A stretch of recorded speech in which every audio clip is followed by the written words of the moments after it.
Okay, it's running. Perfect. So, welcome. Normally, I would ask you all to go around and introduce yourselves. You can do so using the chat feature if you'd like to.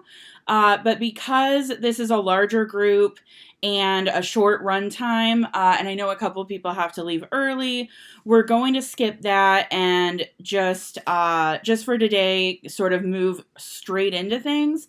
Please make sure that your mic is muted or on push to talk unless you're speaking, just to cut down on any background noise. And then again, note that it's being video and audio recorded, but there will be time for questions at the end. Also, if you don't want to turn your video on because I'm recording, that is really completely understandable. So,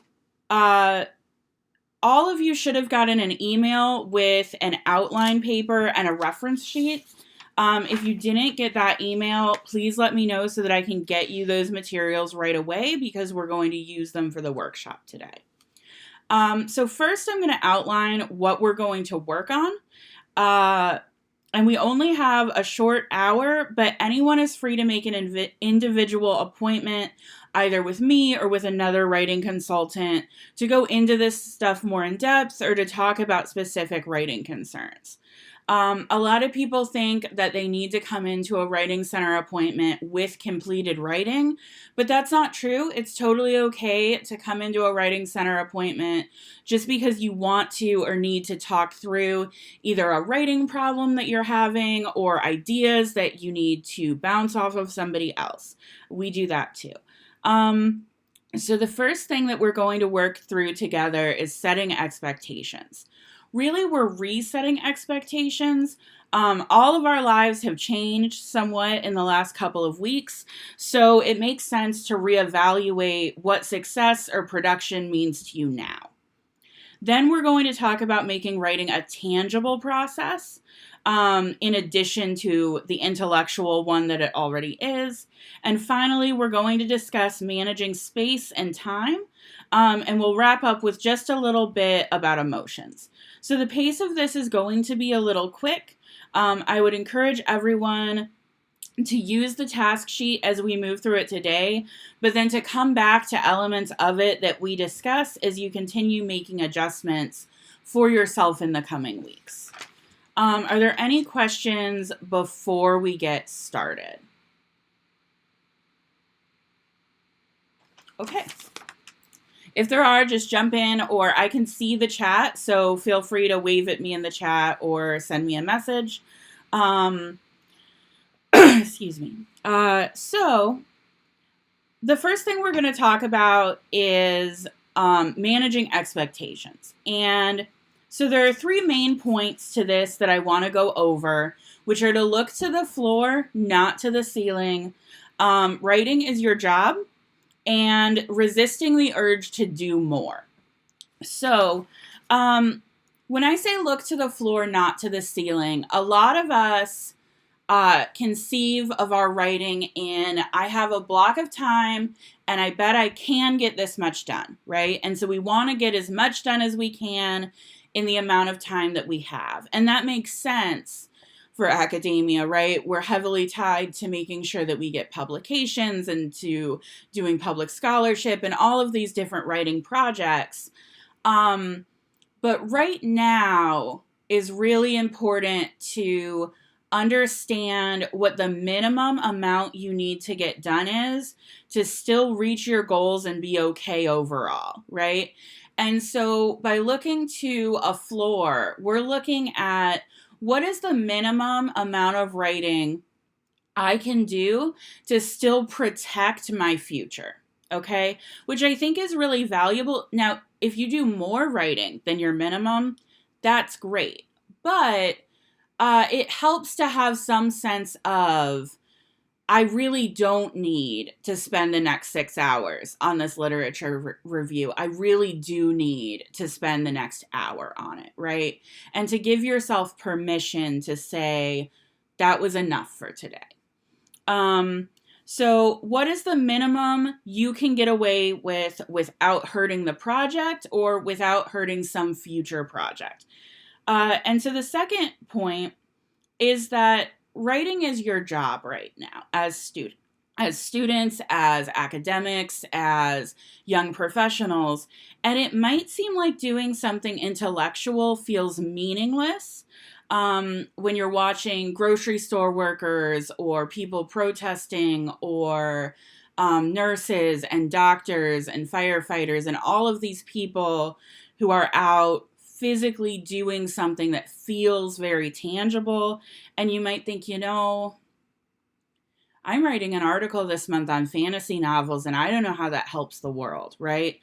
But you chose this work for a reason, right? And your work is exactly as important as it was a month ago or 2 months ago. You're just now considering your work in a new context. And so it might feel like your work is less important in that context, but it isn't.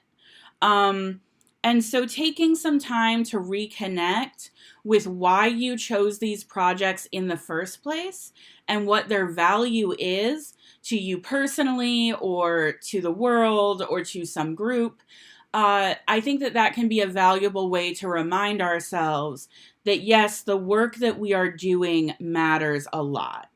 And then finally, resist the urge to do more, but don't let that sentiment put you behind on existing goals and deadlines. So we've all seen the articles against productivity in a pandemic. The majority of these articles aren't actually suggesting that you stop your regular workload. The ones that are, and they do exist, I think are assuming a great deal of academic and personal privilege, right? Not everyone can afford, for various reasons, to take time away from their writing entirely. But most of them are asking you to resist the voice either in your head or on your social media that wants you to take on more than you need to right now because you're sitting at home. Just because you're at home doesn't mean you're less busy. In fact, many of us are much more busy. So don't let those feelings like you should be or could be doing more translate into giving yourself an inhumane workload. So moving on to our task sheet. What I want you to do is establish some very basic goals. These shouldn't be goals that you're creating right this second. These should be goals you're more or less sure of.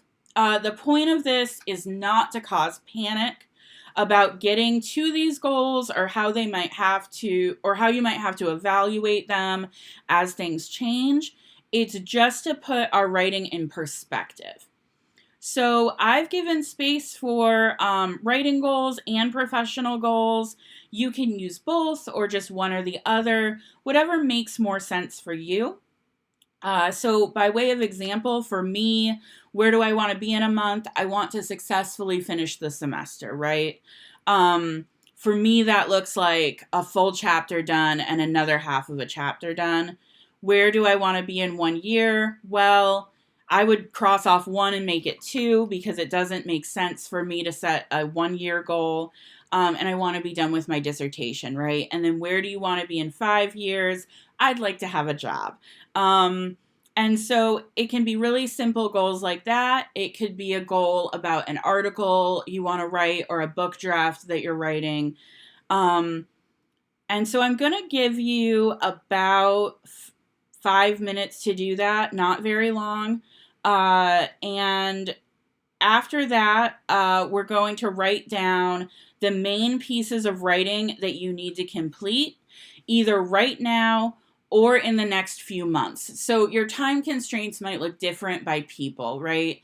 And so for me right now, I'm thinking about this writing time as the current moment through the beginning of summer 2, because I'm teaching summer 2, so my schedule will change.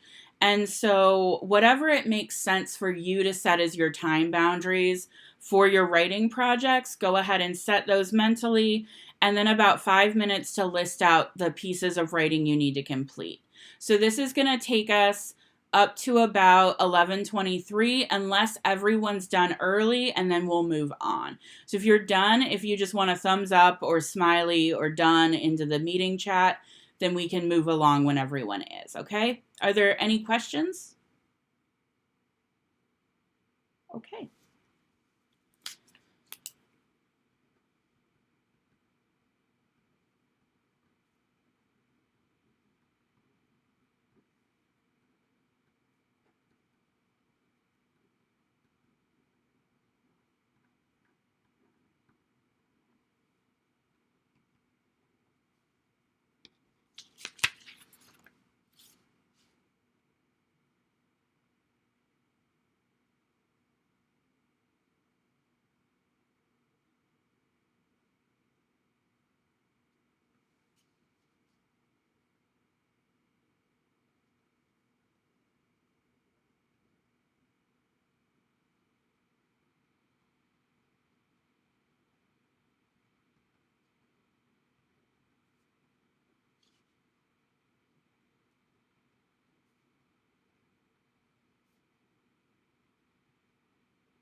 Okay, it looks like we're just waiting on Nikisha, so we're gonna give her just a minute here, and then go ahead and move on. And if you need to circle back to any of this later, you absolutely can. Okay, great.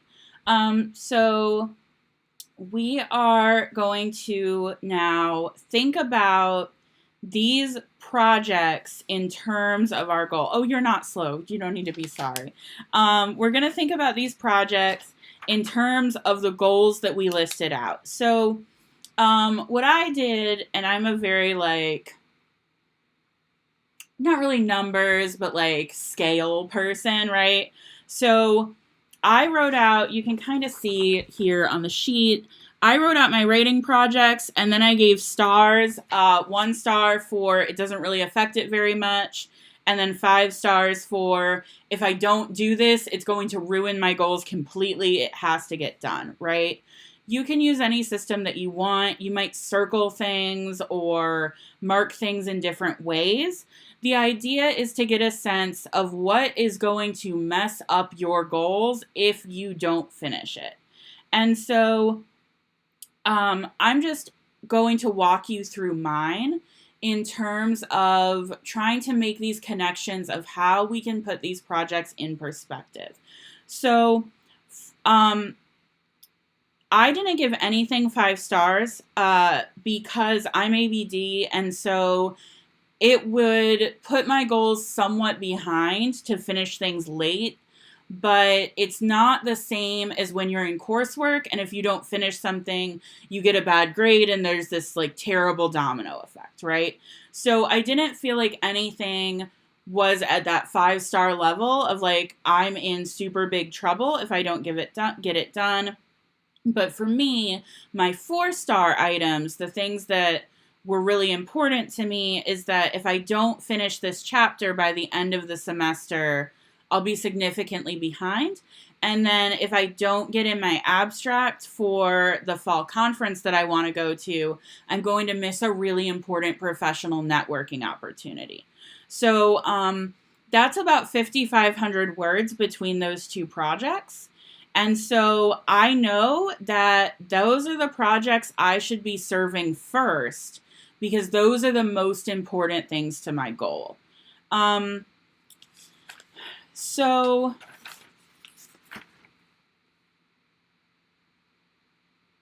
we're trying to figure out how much you actually need to write.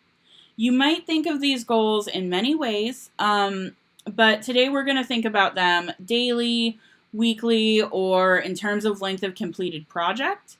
And I want you to note that looking at your project box, you should mark anything that really isn't a priority. So in my system, I gave these things 1 star. I care about them or they wouldn't have been projects of mine in the first place. But they don't need to be done right now. So for example, before COVID-19, I was planning a submission for Radical Teacher. It was in the planning stages. I hadn't done writing on it yet. This opportunity is not time delimited. I could submit this next month, next year. It doesn't really matter. Radical Teacher as a publication isn't going anywhere. So I might do some writing on that if I'm feeling really inspired, but I'm not going to make any goals about it because I just need to accept the fact that right now it's not active in my life because I have all these other things going on in my life. And so when you're looking at the pieces of writing you need to complete, if there are pieces of writing to take off, you should look at taking those off your plate. So then I think it's also helpful to mark in a different way, maybe highlight it or circle it, any project that you can negotiate. And what that means is if it's possible to negotiate a longer deadline on a project or a slightly shorter length, and it's not going to hurt the integrity of the project, it would be helpful to do that. So you should consider that, but be careful. Make sure that your negotiation is really going to help and not just put you in a worse position later. So for instance, don't negotiate a deadline to be a week or a semester later if that's going to run into other critical work that you need to be doing and just give you more stress down the road. And don't negotiate something to be shorter if it's work that you really need feedback from that faculty member on. So for instance, I took a course in the theater department. It was a lovely course, but the paper, although I liked the paper that I wrote for it, I knew I was never going to turn into a publication. I didn't really need feedback from that faculty member because I did not plan to work with them in the future. And the purpose of writing the paper was just to finish the class. So now obviously a crisis wasn't going on when I wrote that paper, and I just wrote it at the prescribed length. If I were doing that today, I might go to that faculty member and say, hello, this is 20 pages. There are many things going on right now. Do you think it would be acceptable to turn in an 18-page paper, right? Just a slightly shorter thing than what they're asking for. Now, some faculty members are quite open to those kinds of conversations, and some are quite not open to those kinds of conversations. So you kind of have to feel out who you're talking to and what would be acceptable to them. Obviously, you don't want to offend anyone, but this is a really remarkable time where a lot of things are very up in the air for people. And so now is the time to really think about if you can negotiate things down or off of your plate, not so that you can stop working, but so that you can make sure you're fulfilling the most important work first.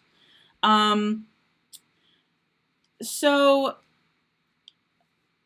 in order to put our writing goals in the perspective of our larger goals, we have to look at what is going to allow us to finish the semester, what is going to allow us to get good feedback on people we might want on our committees, what is going to allow us to get publications in order to get hired, right?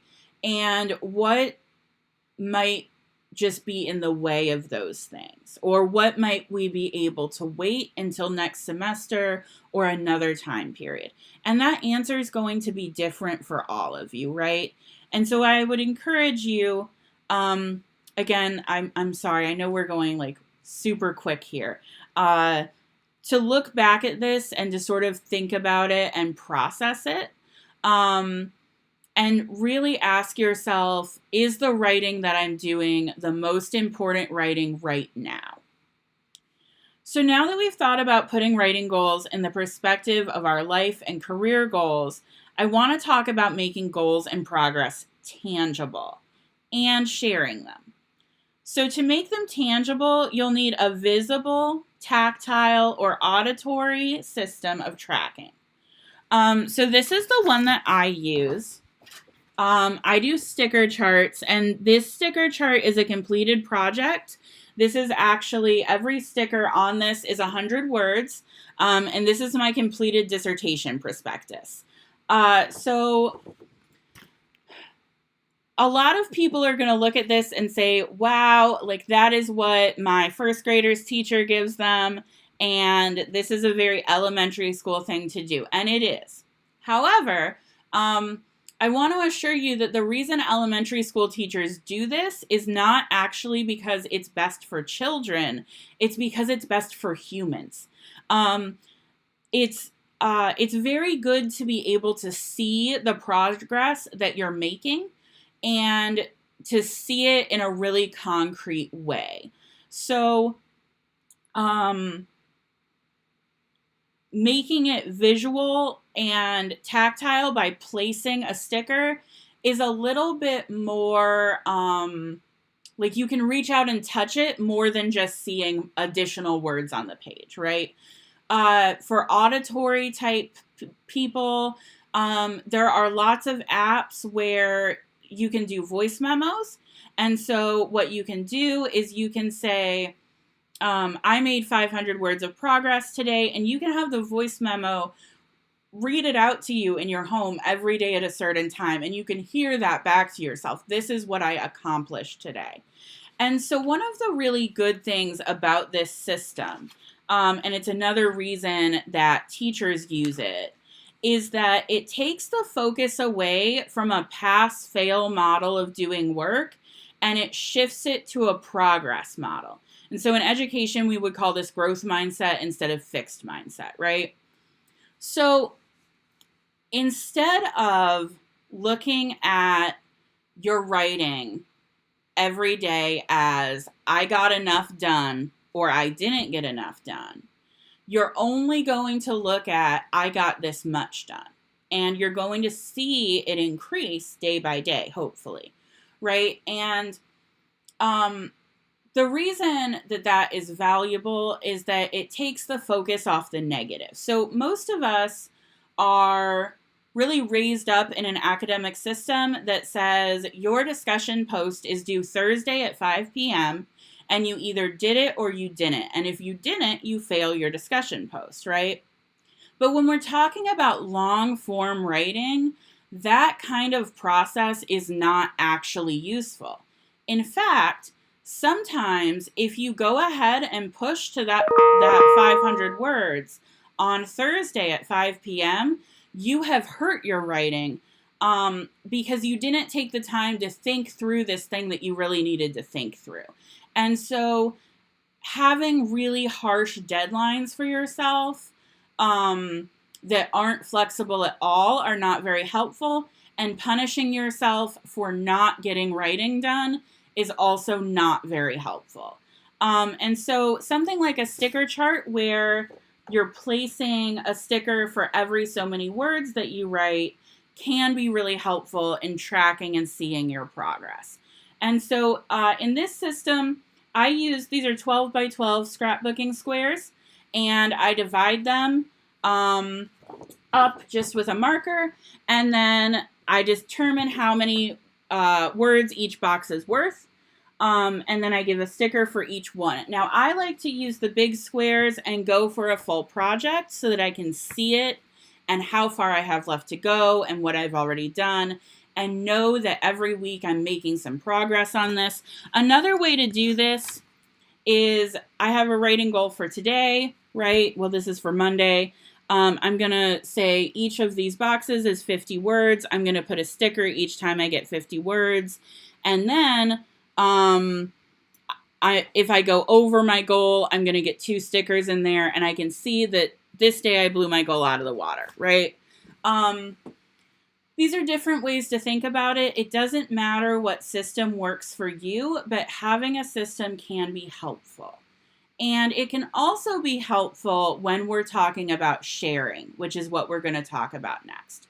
So sharing is a really important thing to do because it helps you conceptualize your deadlines.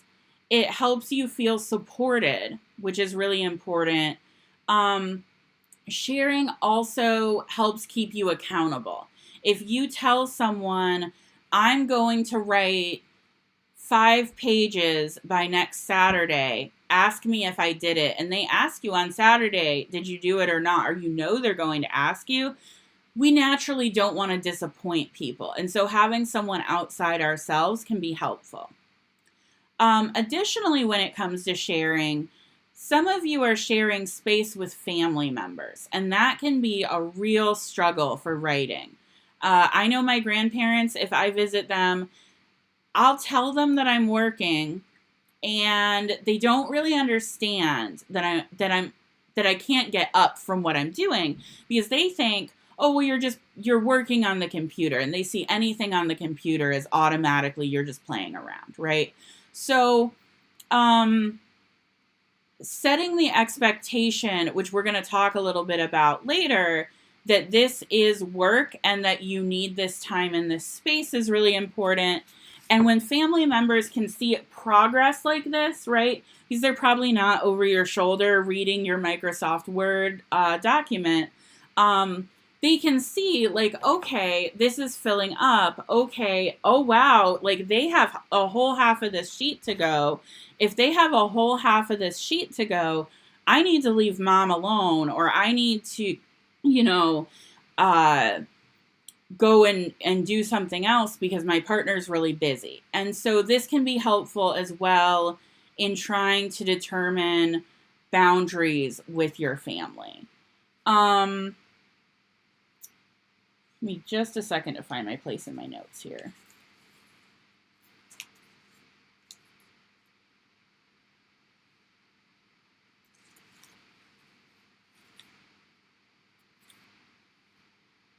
Okay, so if you look at the reference sheet, and you don't actually have to open it right now, but look at it at some point, there are lots of different kinds of tools and apps for doing this. So if you are not a person that likes to have what my mother would call clutter in your space, and you're like, no, I actually need a completely digital version of this, that exists.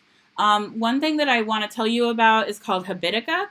So if you are really into like old style video games, and these are like 1990s sprite style video games, this is it's a browser based service, and it gives you like a little video game character, and you set daily goals that you want to get better at. You check in every day, and when you meet your goals, it gives you in-game currency to get more gear. You can buy a fancy little wig, or a fancy little sword, or a fancy little whatever, right? A lot of people use this for managing household chores, and it has different streams where you can put household chores, work chores, different things. And so if you're looking for sort of one platform to manage your entire life, Habitica is one of those platforms that you can manage your entire life on. Trello, also on there, you can set up streams to manage your entire life on. That one is very like organizational professional. So there aren't fun little characters, but if you're really used to sort of a management workspace, that's that kind of workflow. It's spelled just like Robin spelled it. Trello, Trello, and it's on the reference sheet that I emailed you as well. So, are there any questions about any of that making your writing tangible stuff? And remember, after I turn the video recording off, there will be time for questions that we don't want on the record. Robin, go ahead with your question.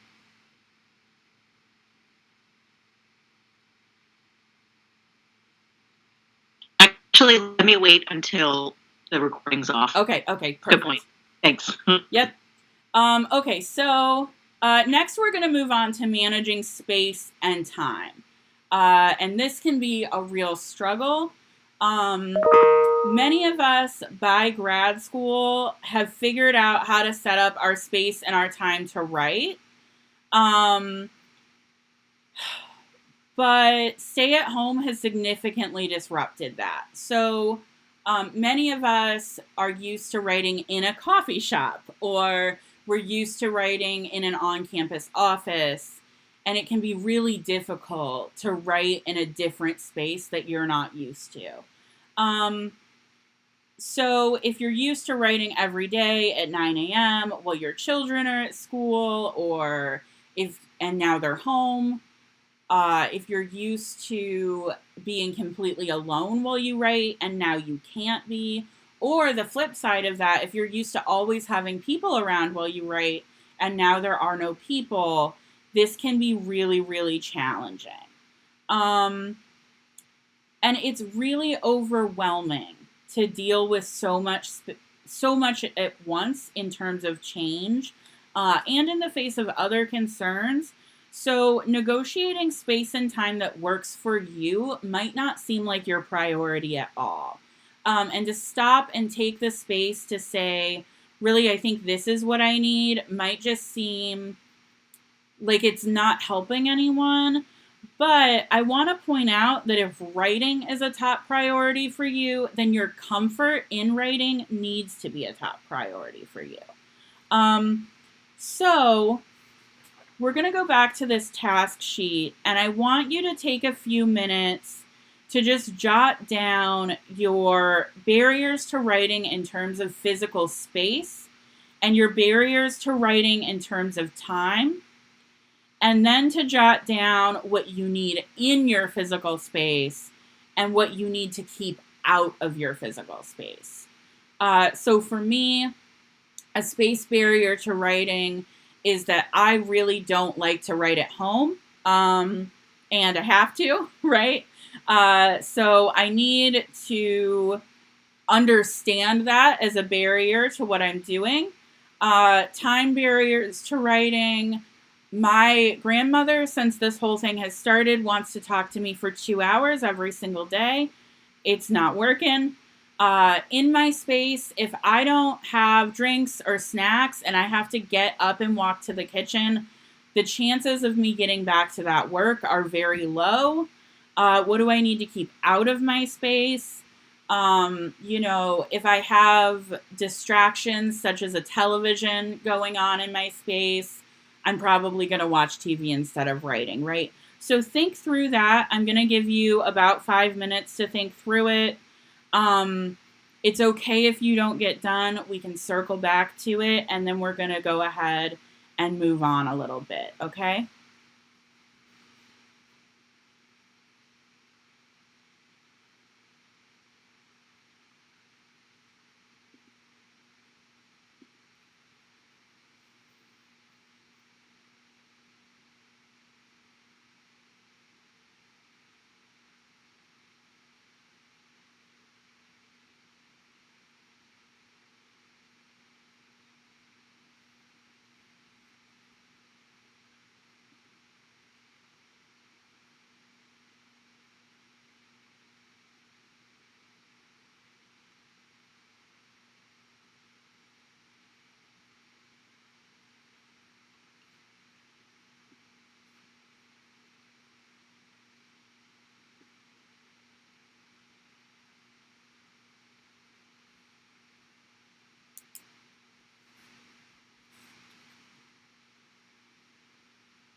Okay, if you're not done, that's all right. We are going to move on just so that I can make sure that I'm ending right around noon for people who have other meetings. I know right now it's a little bit weird, like sitting at your desk or your kitchen table doing meetings all day this way. So thank you with being patient and with the format of this workshop. I know it's not usually how I run a workshop. There's usually a lot more participant talk time. And so I want to thank you for being patient through this, especially in terms of it's an emergency situation with an emergency workshop, trying to really figure out how to get the most information out there in a short amount of time. So thinking about our space barriers and our time barriers and what we need in and out is really important. But it's only the first step. And so there are boxes for who do you need to negotiate these concerns with, right? And the person you might need to negotiate them with might be yourself, and that's okay. But instead of just falling into something, right? Like, I don't know what I'm going to do, so I'm just going to fall into this new pattern, or really hope I fall into a new pattern and maybe I won't. Sitting down and asking yourself, okay, what do I need? What can I live without? Where can I change behaviors that I've grown accustomed to? Or where can I start new ones? What can I do to make this tolerable, right? So for me, I really, for years and years, if I have to do a very serious block of writing, so I do daily writing in 15-minute chunks, 3 times a day. That works really well for me, and I don't need anything special to make myself do that, right? I just do it because I'm used to doing it. But if I have to write a big chunk where I am, chained to a desk for 45 minutes or longer, 2 or 3 hours sometimes, I go to McDonald's and I get the special McDonald's Diet Coke because it tastes different. And it's a big bucket. I mean, it's like, for long haul trucking or something. Nobody needs that much liquid. But that's what I do. And I drink my big bucket of Diet Coke and I feel special about it and I love it, right? And it helps me. It really does help me because that I have attached that stimulus to a long form writing block, right? And so right now I am not going to expose a fast food worker to my germs because I want a Princess Diet Coke, right? Like, I'm choosing not to do that. And so I had to come up with something else, right? And drinking Diet Coke out of a can, it turns out, like, it's just not it for me. So I've started making myself pitchers of really expensive Fruity tea, and I sit and I drink the whole pitcher of tea if I have to wait for 3 hours. Having those negotiations with yourself might seem kind of silly, but right now, a lot of the things that probably comforted you in your everyday life are maybe missing or changed. And it's okay to look for things that are going to make this feel tolerable and feel like you're ready to go and you want to do it. In terms of negotiating with other people, right? Even if you live alone, and I do right now, you still might have to negotiate with other people. So for instance, one of the things that I put that I need to keep out of my space is my cell phone. I get phone calls on my computer, but I don't like to answer them on my computer, and so I'll always click reject. But if my phone is sitting next to me, I will answer my phone. And I'm one of those people, I cannot resist a ringing phone.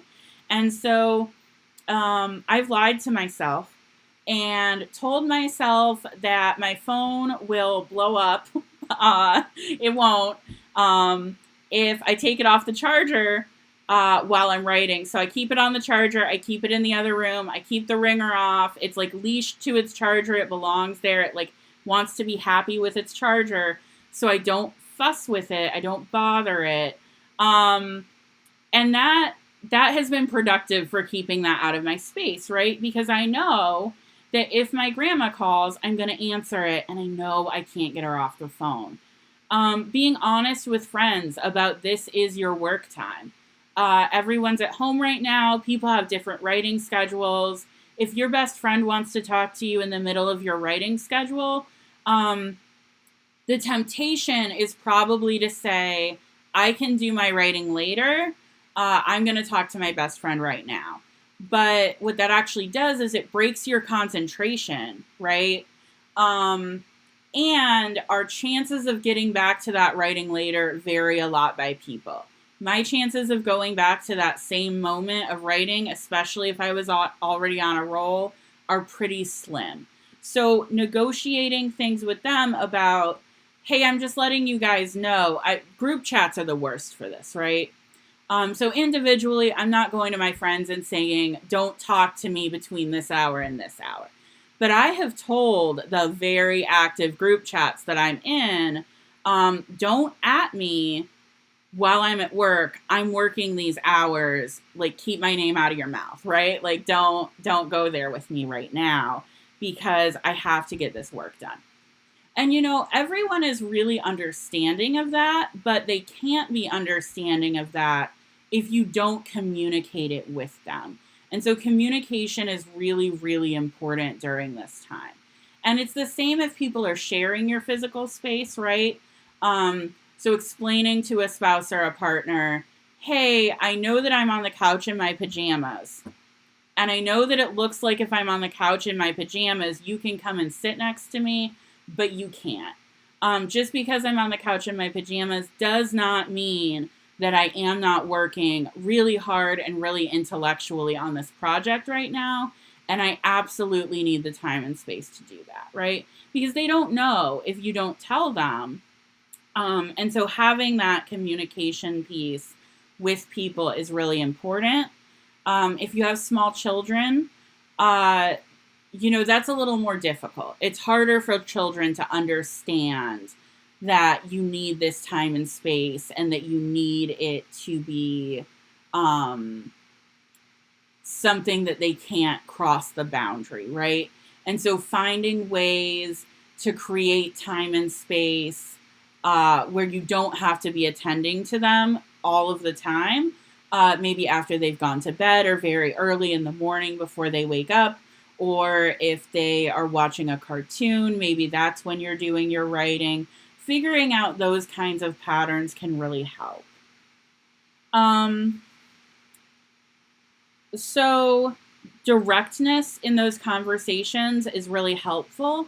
A lot of us don't want to ask for things, and we especially don't want to ask for things of the people that we most love and care about, especially when we know they're going through a hard time too.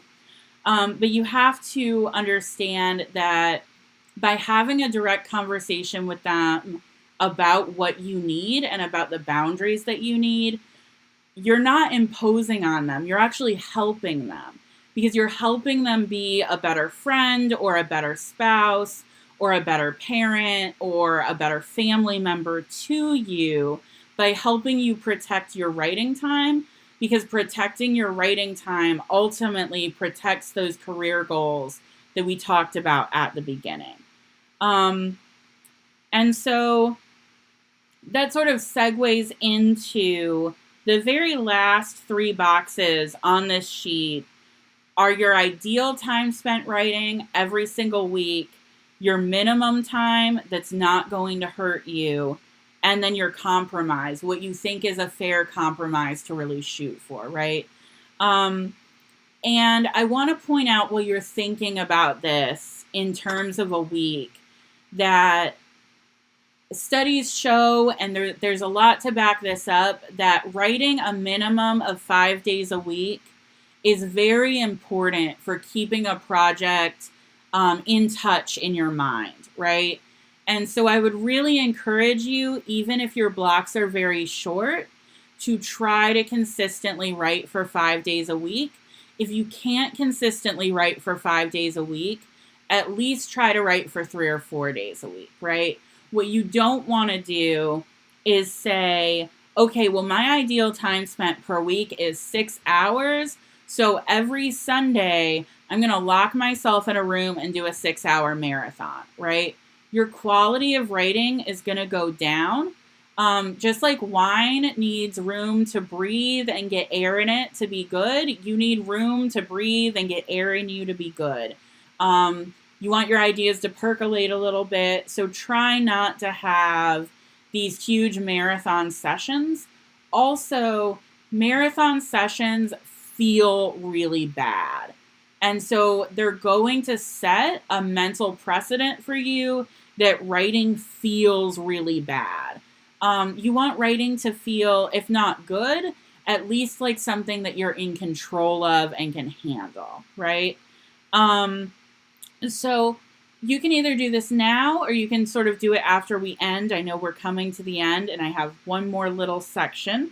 Think about your ideal amount of hours and the minimum that you really need to put in order to meet those most important goals, right?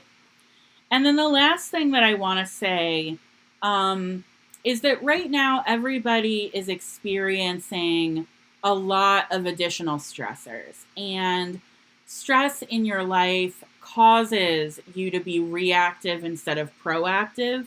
And that's normal, right? But one of the things that you can do to build up some of your own power during this time is to be proactive to the stress that you know that you're experiencing by planning what you're going to do. Which is why if you look at the reference sheet, there are some sites that help you plan. The BGSU blog that I've listed there, that actually, it's an undergraduate student who compiled that, and it is fantastic. There are lots of different types of planners for different types of people. Because one of the things that provokes stress and fear responses is the feeling that we don't have any control, right? And over many things right now, there isn't a lot of control. However, you can at least have control over the plans that you're making, right? And so you can plan your writing and get your writing under control. And that can be an area of your life where you can free up some of this stress. So if there are no on the record questions, it is 11:58 right now. If you have to go, that is entirely okay. And I am going to go ahead and turn off the video recording, and then we can talk a little bit. I have until 1 o'clock until my next appointment. So if anybody wants to stay and sort of chat about anything that we've went over, that's entirely okay. If you can't stay but you want to chat, like I said, feel free to email me and you can set up an individual appointment, and we can work through this more. Oh, Stevie, that's a really great, I didn't put that on the resource list. I did put a different thing on the resource list that does the same thing, although it's a paid service and it has all kinds of bells and whistles on it, but that's a good resource as well. Okay, so I'm going to turn off this recording here.